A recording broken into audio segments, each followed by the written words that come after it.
pocas semanas de asumir el cargo, ¿cuál es el diagnóstico general que se puede hacer sobre el estado de la cartera de la Defensa Nacional? Sin entrar en particularidades y en singularidades, creo que lo que ha primado, sobre todo en los 2 últimos años y medio, ha sido una política de ajuste fiscal por sobre encima de la política de defensa. Entonces se tomaron una cantidad de decisiones que involucran a la defensa o al Ministerio o a las Fuerzas Armadas en términos o alguna de las fuerzas que tienen una lógica más de recorte presupuestario que una lógica de sostenimiento o de justificación política desde el punto de vista de la defensa. Yo no soy alguien que crea que lo que uno definió hace 15 años atrás no tenga que tener modificaciones, pero sí creo que uno tiene que tratar de hacer el esfuerzo de que las decisiones que tome tengan que estar destinadas o tengan que estar sustentadas en alguna política de defensa, en alguna política de desarrollo de su instrumento militar en función de lo que se lleva adelante en materia de política de defensa. Así que eso me parece que ha estado muy, muy presente en términos generales. Se vivieron situaciones difíciles las fuerzas, ¿no? Sobre todo el ejército, que en el tercer trimestre del 2018 y en los 2 primeros trimestres del 2019 tuvieron problemas de racionamiento. Se vivieron situaciones difíciles en ese punto de vista. Después tengo miradas que tienen que ver también con esto, digamos, ¿no? Bueno,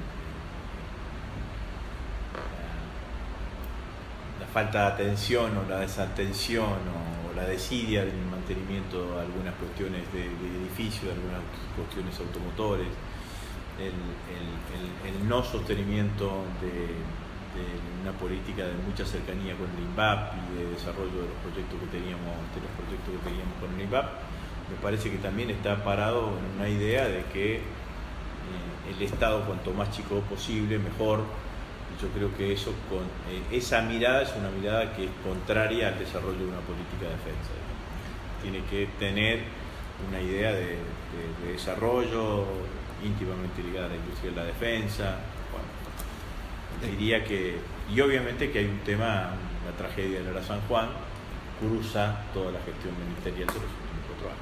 Me parece que es imposible, es tan grande la magnitud del hecho que cuesta muchísimo sobrepasarse ese hecho y entrar en otras miradas. Cuando uno se sobrepasa esa situación, lo que encuentra es que se primó y se llevó adelante una política de ajuste en términos generales. A su criterio, ¿cuáles son las políticas para este sector que son imprescindibles de modificar? ¿Y qué es lo que se está trabajando puntualmente ahora en relación a la problemática que yo creo que lo que nosotros necesitamos, que es indubitable que necesitamos un proceso de reequipamiento de las fuerzas, y a mi criterio ese proceso de reequipamiento de las fuerzas es tanto más virtuoso cuando va acompañado con el desarrollo de una industria nacional, de una industria de la defensa nacional. El proyecto del FONDEF, que tuvo media sanción en la Cámara de Diputados y que esperamos que pueda ser tratado en el Senado, apunta fundamentalmente a eso. Apunta sobre todas las cosas a darle una perspectiva, a darle un horizonte. No se van a resolver los problemas de un día para el otro o de un año para el otro, pero si usted tiene un horizonte de que durante una X cantidad de años va a recibir unos ingresos, una cantidad de ingresos determinados, tiene la posibilidad de planificar y llevar adelante todo lo que se tenga, todo lo que se pueda y que se quiera y se lleve adelante planificado. Perfecto. En relación justamente a la cuestión del FONDEF, se espera la aprobación legislativa para este año. Espero que sí. ¿Y cómo funcionaría el FONDEF? Posteriormente a la sanción necesitaría una reglamentación y posteriormente El FONDEF, lo que aprobamos en la ley es un porcentaje de los ingresos que tiene el Estado Nacional que estén destinados al equipamiento para la defensa. Aprobamos que se privilegie siempre el desarrollo de la industria nacional en dicho equipamiento, y aprobamos un control parlamentario. El control parlamentario tiene dos instancias, dos momentos de rendiciones que son en junio, julio y en diciembre, y un momento de propuesta de cómo se va a invertir el FONDEF en marzo, ante la Comisión de Defensa de ambas cámaras. Una preguntita más en relación al FONDEF y al funcionamiento. Los fondos se empiezan a computar apenas reglamentado y ya están a disposición del uso y la inversión, digamos, se contempla el uso de estos fondos apenas comienza el FONDEF, o es a partir de... Toda ley empieza a hacer de cumplimiento efectivo cuando se reglamenta. Bien. ¿No es cierto? Sí. Así que a partir de ese momento los fondos van a estar disponibles. Perfecto. Vale. En los últimos años se habla de un retraso en cuanto a las capacidades que tiene el instrumento militar argentino en relación a los países de la región. Por lo tanto, le pregunto, ¿qué propuestas específicas hay como para revertir este cambio, también un poco relacionado a lo que es el FONDEF, como para equilibrar las capacidades que hay tanto en la región con la que tiene Argentina?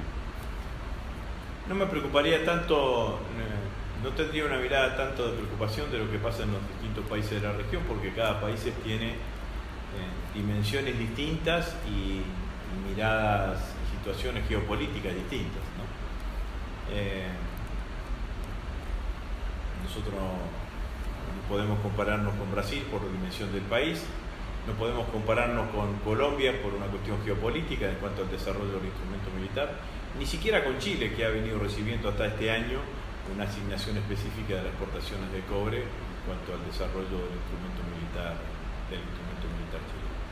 Lo que sí podríamos decir, ¿es necesario que las Fuerzas Armadas argentinas tengan un proceso de reequipamiento? Sí, es necesario que tengan un proceso de reequipamiento. Es indubitable que se necesita y que se necesita llevar adelante. Me olvidó de decir en el FONDEF, yo siempre digo que el FONDEF no está pensado en los generales, en los almirantes y en los brigadieres, está pensado en los subtenientes, en los alférez y en los guardias marinas, porque en realidad lo que intenta darle el FONDEF es un horizonte a aquel hombre o a aquella mujer que decide ser militar en Argentina y decide tener una política de defensa, porque la realidad es que para cumplir con lo que manda la Constitución Nacional para las Fuerzas Armadas y para los objetivos específicos que defina en el marco de la política de defensa el comandante en jefe de las Fuerzas Armadas, que es el presidente de la Nación, lo que necesitas es Fuerzas Armadas que tengan equipamiento. ¿Cuál es el modelo que yo creo al cual se tiene que sostener al cual tenemos que apuntar? Tenemos que apuntar a un modelo donde las Fuerzas Armadas argentinas tengan más o menos esta cantidad de hombres que tienen hoy, pero que tengan niveles de instrucción, de formación y de equipamiento y desarrollo tecnológicos de excelencia, por decirlo de alguna manera. Entonces allí hay que cruzar absolutamente todas las matrices, digamos, ¿no? Tenemos buen recurso humano, sí, tenemos un buen recurso humano. En general los hombres y mujeres de la fuerza son buenas personas, son inteligentes, son aplicados, son trabajadores. Tenemos buenos institutos de formación, sí, ya de por sí lo teníamos. Creo que la facultad de la Universidad de la Defensa dio un salto de calidad en este sentido. Eso me alegra mucho porque en algún momento tuvo su debate, si en la Universidad de la Defensa. Algunos la criticaban porque creían que nos queríamos apropiar de todos los institutos educativos de la fuerza, y otros la criticaban porque decían que queríamos meter a la Fuerza Armada en el sistema universitario. Bueno, la verdad que por suerte la presidenta Cristina sostuvo la decisión y se pudo crear la Universidad de la Defensa. Tenemos desarrollos científicos y tecnológicos, instrumentos para desarrollos científicos y tecnológicos, el CITEDEF, cada una de las direcciones de ciencia y tecnología de la fuerza, la alianza estratégica que podemos tener con INVAP, y tenemos pilares para llevar adelante la industria de la defensa. Tenemos fabricaciones militares, tenemos los astilleros y tenemos FADEA. Entonces, si uno combina cada una de esas matrices, la resultante tiene que ser unas Fuerzas Armadas fuertemente con altos niveles de instrucción y de formación y con un alto nivel de capacitación y formación tecnológica. Comentario. Usted mencionaba que la cantidad de personal es la correcta, por lo tanto... Es razonable. Es razonable. Hasta hace un par de años se hablaba de un proyecto de reconversión del instrumento militar argentino y se estimaba un cierto achicamiento en la cantidad de personal. Usted la gestión que usted encabeza, ¿va a llevar adelante la...? No, listo. No, me parece que ese proyecto de achicamiento de las Fuerzas Armadas, de unificación de unidades, tenía que ver más con una política de ajuste que con una política de defensa. Lo digo claramente, digamos. No significa que en determinadas circunstancias usted no pueda decir, bueno, mire, la verdad que lo que tenemos que hacer es, en esta localidad tenemos una brigada de la Fuerza Aérea, un regimiento del Ejército, una base naval, si no se puede unificar. Probablemente eso sea así y probablemente uno pueda ajustar recursos, pero lo que yo digo es que eso tiene que tener una mirada desde el punto de vista militar. Además, achicar las Fuerzas Armadas, hoy, a mi criterio, el que plantea eso no tiene dimensión después de lo que significa volver a crecer. Porque la realidad es que es fácil cerrar una unidad militar, después lo que es dificilísimo volver a abrirla. Entonces, esto es lo que me parece que es claramente lo que tenemos que hacer. Después hay que definir hacia dónde crecemos. Yo creo que la Argentina tiene lugares emblemáticos desde el punto de vista de las Fuerzas Armadas. Tiene bases militares. Campo de Mayo es una gran base militar. Hay que fortalecerla. Yo no estoy de acuerdo con la decisión de llevar la Fuerza de Despliegue Rápido a Córdoba. La Fuerza de Despliegue Rápido tiene que tener su comando y su mayor cantidad de personal en Campo de Mayo, porque esa es una unidad militar por excelencia. Puerto Belgrano hay que fortalecerlo, porque es la base naval por excelencia que tiene la Armada Argentina. Morón hay que fortalecerlo, porque es la base aeronáutica más importante que tiene la Fuerza Aérea Argentina. Entonces, esas son las miradas que yo creo que hay que tener y que llevar adelante. En cuanto a... mencionaba la cuestión de los modelos de referencia. Si tomamos países o sistemas de defensa a nivel internacional, ¿algún modelo que nosotros querramos seguir o cuáles son nuestros aliados en el ámbito de la defensa nacional que consideremos? ¿Ponemos para los próximos años? Sí. Nosotros siempre hemos tenido una mirada muy, muy fuerte en lo regional. Durante la anterior gestión, entre el 2013 y el 2015, existía en la UNASUR con presencia y tenía mucha relevancia el Consejo de Defensa Suramericano, ¿se acuerda usted? Que era uno de los 10 consejos de UNASUR, que se reunía periódicamente, cada 3 meses nos reuníamos, 3, 4 meses, 2 o 3 reuniones por año teníamos claramente. Eso nos permitía tener un ámbito multilateral con todo, porque en ese Consejo de Defensa Suramericano iba el ministro de Defensa de la Colombia de Santos y iba el ministro de Defensa de Maduro, sí, cuando yo fui ministro ya estaba Maduro, ya había fallecido Chávez. O iba el ministro de Defensa de Piñera y también iba el ministro de Defensa Morín de Dilma, así que eso existía. Eso ya no existe, hoy no existe esa cuestión. Lo que tenemos que tratar de hacer es fortalecer las cuestiones bilaterales y ir, a mi criterio, con mayores pasos de integración. Con Chile tenemos unos niveles de integración altos. Tenemos la Compañía Cruz del Sur, que es una compañía de paz, combinada, pertrechada a disposición de las misiones de paz de Naciones Unidas. Cierto que fue diseñada en un momento que no era estas Naciones Unidas la mirada que tienen las misiones de paz, digamos, ¿no? Que fueron cerrándose en todo el mundo para concentrarse en África, por sobre todas las cosas. Pero ahí nosotros tenemos eso, tenemos una patrulla combinada, que es la patrulla, la PAC, la patrulla combinada que está trabajando en la zona del Canal de Beagle, en la cuestión antártica, fundamentalmente. Y tenemos un trabajo muy, muy, muy fuerte y de mucha comunicación en todo lo que es la Antártida Argentina. Con Brasil tenemos una muy buena relación, tienen buena relación las Fuerzas Armadas argentinas con las Fuerzas Armadas brasileras. Y así tenemos que ir construyendo con cada uno de los países de la región. Yo he hablado con el ministro de Defensa de Brasil, he hablado con el ministro de Defensa de Chile, he hablado con el ministro de Defensa de Paraguay, no he hablado con el ministro de Defensa de Uruguay porque están ahora en la transición, pero lo voy a hacer. Tenemos una relación histórica con el Perú, ahora aumentada porque como ya no tenemos submarinos, los submarinistas nuestros hacen todo su adiestramiento en el Salta, que es casi un gran simulador, pero después la parte de navegación e inmersión la hacen en la Armada Peruana, pero eso es lo que tenemos que sostener fundamentalmente, ¿no? Yo creo que allí hay que fortalecer. Después, con las grandes potencias, tener relaciones absolutamente con todas, sin ningún prejuicio, sin ningún preconcepto, pero tener relaciones con todos. En relación a la Cruz del Sur con Chile, desde que se formó, un comentario que se hace es que no ha recibido el equipamiento necesario por parte de la Argentina. En este caso faltaban vehículos blindados para terminar de conformarlos, y hasta el 2015 Argentina venía avanzando con China para la construcción de los BCBR. Después, posteriormente, hubo algunas ofertas más de otros tipos de sistemas, pero sabiendo este tipo de necesidades, tomo uno de los ejemplos, ¿cuál sería el perfil de la Argentina como para incorporar material en unidades que están a la espera de...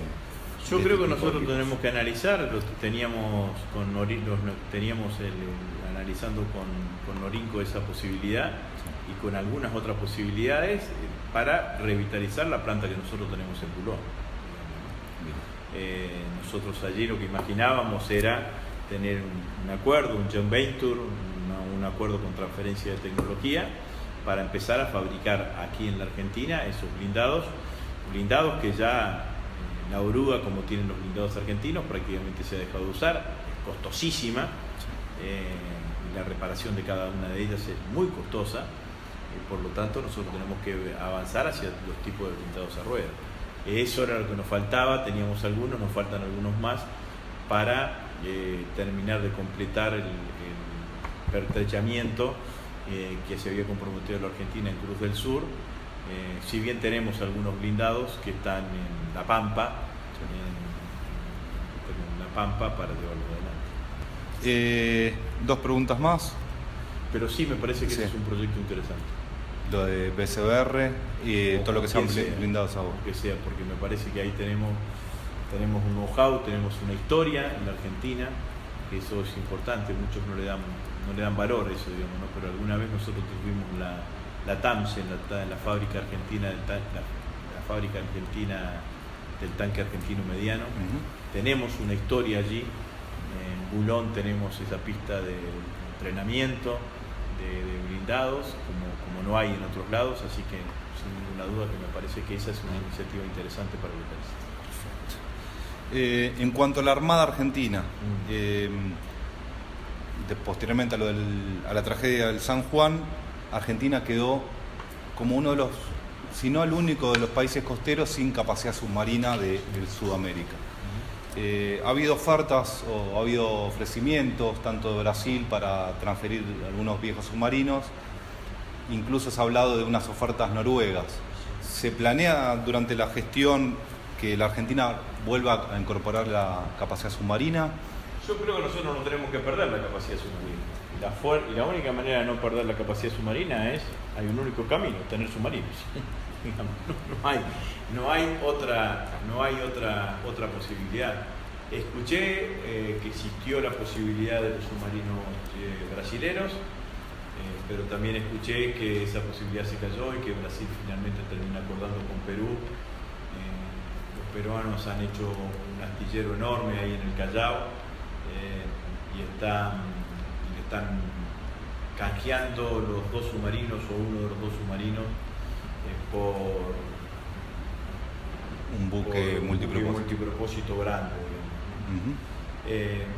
La gente de la Armada me ha dicho que de todas maneras los dos submarinos esos que había que traerlos a Tandanó y había que hacerle una media vida, una inspección mayor, digamos, Y también me hablaron de la posibilidad de los noruegos. Los noruegos son submarinos más chicos, más no como los U-209, Santa Cruz o como San Juan, sino que más parecidos al Salta.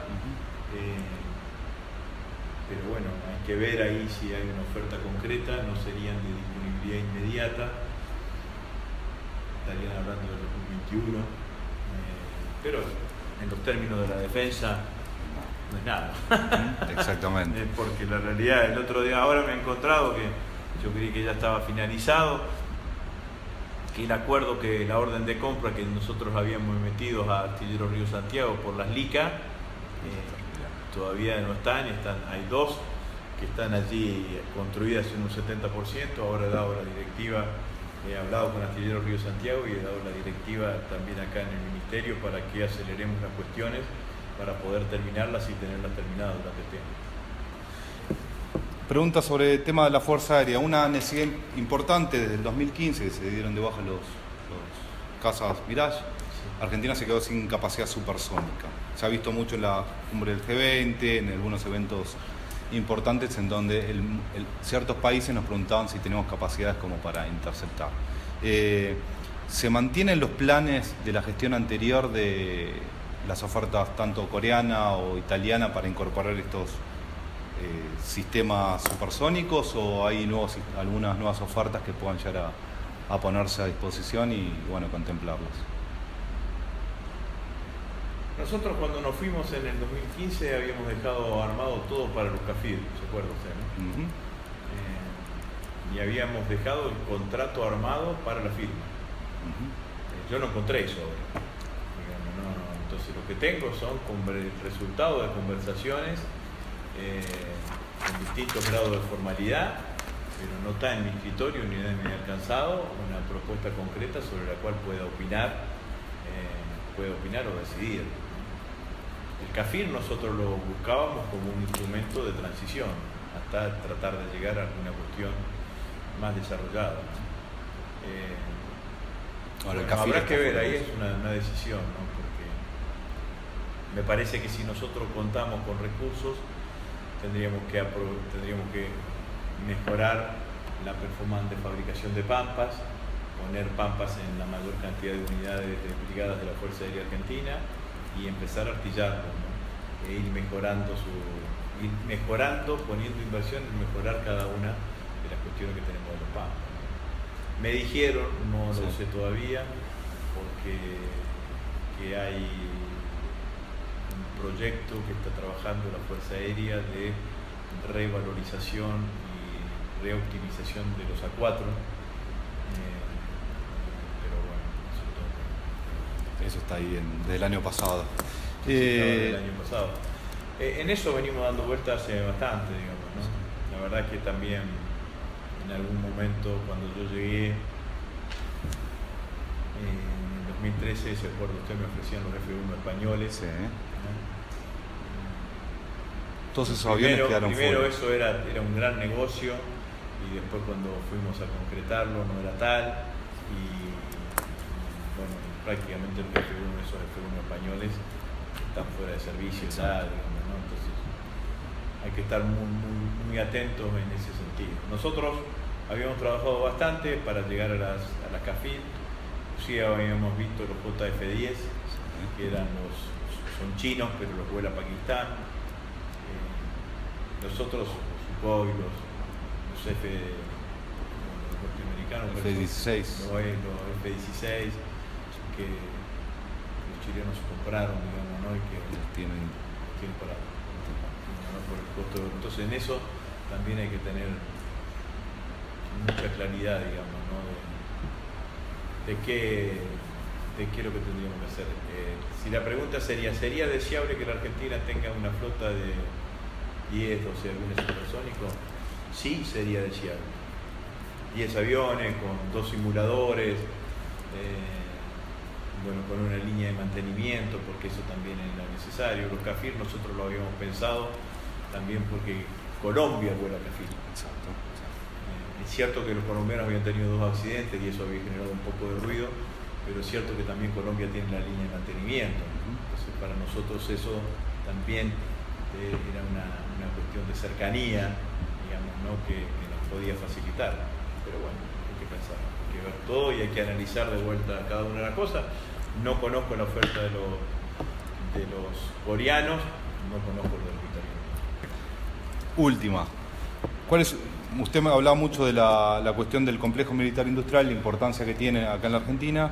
¿Qué planes o qué propuestas específicas se pueden llevar adelante desde el complejo militar industrial argentino?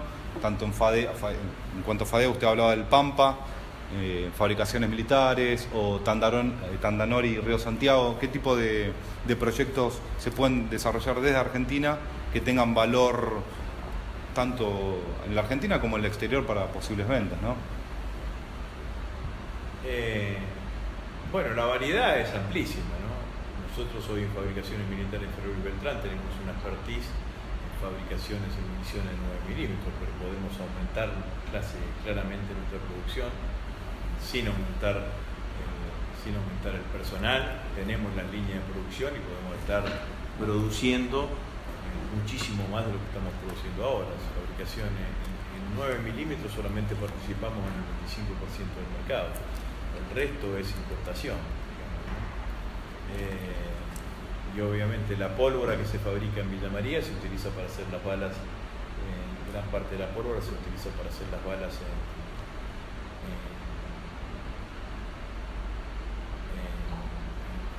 Ferrer y Beltrán. Sí. Hay una licitación en marcha que hizo el Ministerio de Transporte, no sé si vi al Ministerio, fui al Gobierno Carga, que quedó muy bien posicionada la fábrica militar del Río Tercero para la fabricación de vagones portacontainers. Si sellamos ese contrato estamos muy avanzados como para seguir, como para darle un impulso fuerte a esa fábrica, a todo el área metalmecánica de la fábrica militar del Río Tercero. Estamos trabajando en Hachal para también mejorar la producción de Hachal, que es explosivo para la industria de la defensa. Tenemos la línea de producción chiquita, pero bueno, línea de producción de chalecos antibalas en Ferrer y Beltrán. Una de las opciones que estoy analizando es ver la posibilidad si podemos armar en Azul otra línea de producción de chalecos antibalas como forma de darle algún dinamismo a la fábrica. Quiero reabrirla, a la fábrica militar de Azul, hacer todo el esfuerzo que tenga que hacer para hacerlo. Ahí nosotros en la última inversión que habíamos hecho había sido poner muy a punto, muy nueva la planta de TNT. Hay pocos países en el mundo que fabrican TNT, así que eso tendríamos que también analizarlo y llevarlo adelante. Eso sobre la fábrica, digamos.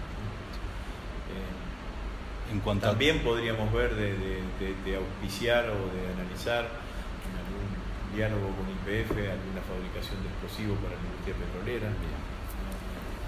Ahí hay una cantidad de cuestiones. Todo esto es desarrollo local, generación de empleo argentino, línea de proveedores y sustitución de importación. Claramente. En FADEA el proyecto más emblemático sigue siendo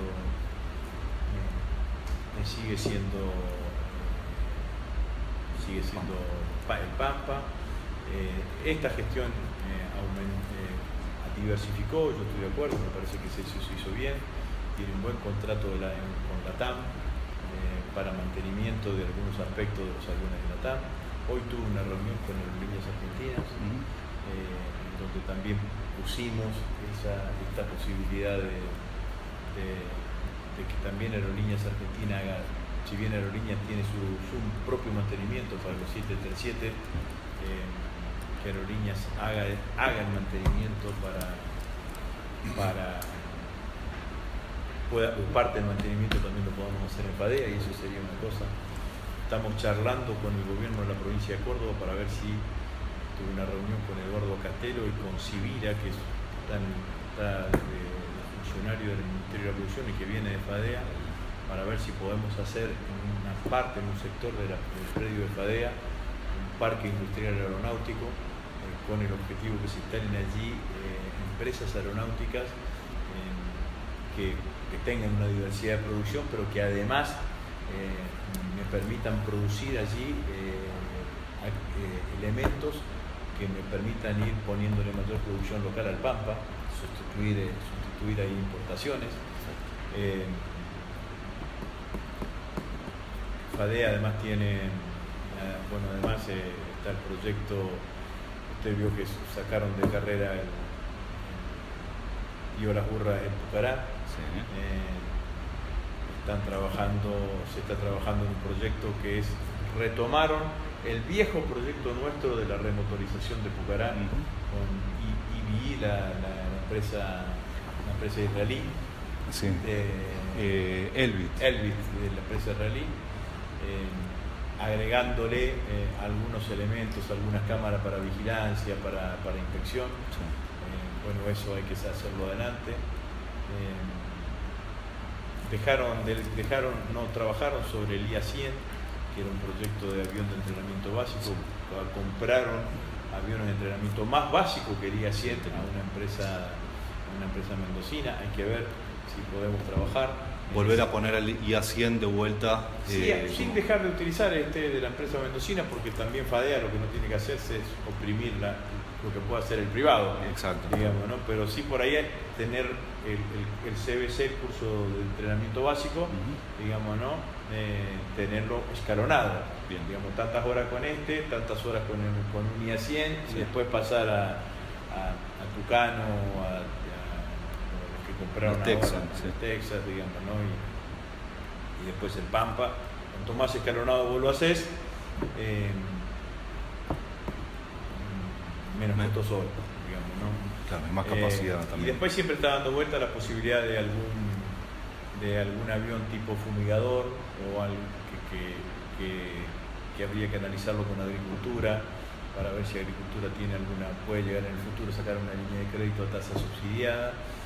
Y otra cosa que en algún momento estuvimos hablando es que el IA-100 puede ser un avión que se venda a los distintos aeroclubes, y eso hay que acordarlo fundamentalmente con la ANAC, porque viste que la ANAC cobra una tasa que finalmente después se distribuye de menor manera, así que ahí habría que hacer toda una ingeniería combinada. Con Aerolíneas también estuvimos charlando la posibilidad de repotenciar LADE como línea de fomento,